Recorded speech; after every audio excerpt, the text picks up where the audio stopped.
Shoutout po muna sa mga solid nating ka-teammate na sila Rodelio Aranja from Limay, Bataan. Shoutout din kila Romeo Conchada and Scout Ranger. Barangay Ginebra at Converge interesadong makuha ang rights ni Mikey Williams sa TNT. At si Stand possible makuha ng TNT. So yan nga ang ating mga tatalakayin.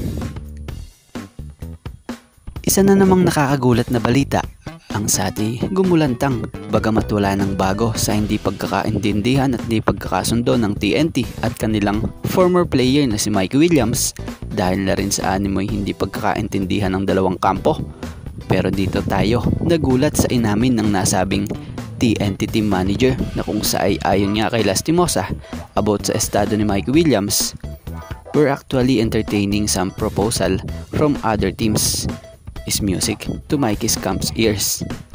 At batay sa nabasa nating impormasyon, batay sa kanilang pag-uusap about kay Mikey, release his rights, he's in shape, and he's ready to play. So possible nga raw po ang landingan ng team nitong si Mikey Williams ay Converge or Barangay Ginebra. So si Mikey Williams, kung sino mang teams ang makakuha sa kanya, maalin man dito sa nabanggit na Converge team at Barangay Ginebra na team, hindi na sigurado lugi dahil kasalukuyang nasa sa shape pa nga rin daw po di umano ang nasabing manlalaro, tapos nasa sa peak pa talaga ng kanyang karir dahil 33-year-old pa lamang etong player na to may taas na 6'2" at eto nga ay hindi lang basta player dahil 2-time PBA champion ito with 2-time PBA Finals MVP award pa. So kaya naman sa tingin nyo at ano masasabi nyo? Saan mas maganda matrade si Mikey Williams? Sa Converge ba? Or sa Ginebra? At mapunta tayo rito sa possible destination ni Stand. Mukhang hindi natatagal si Stand sa jeep dahil na rin sa bali-balitang lumabas gaya na lamang rito sa update ng kilalang sikat at sports writer na si Sir Snow Badwa na kung sa ayon nga po sa post nito. Dito credit po. TNT eager to secure return assurance from Mikey Williams so they can use him as trade asset to get Christian Stan Hardinger. William is eyed by one of SMC team. So yan, about kay si Stan, kung ganito ang mangyari, makuha ito man ng TNT, grabing lakas ng TNT.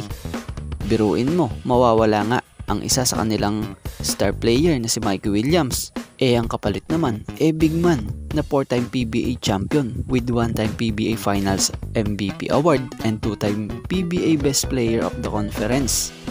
So bukod dyan, may bali-balita pang sa jeep magulo nga raw po ngayon sa kuponang ito dahil na rin sa post na rin batay rito. Sa post na rin itong si Sir Snow na sinasabi rito na ang gulo dito lalo na ng management.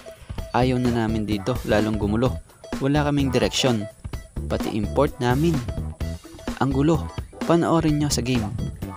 So naku po naman, kung ganyan nakakapagsalita ng ganyan ng ilang manlalaro dito, hindi malayo na alisan ito ng mga player. So yun lang naman opinion natin batay rito sa ating nabasang ito. Pero kayo, ano ang opinion nyo?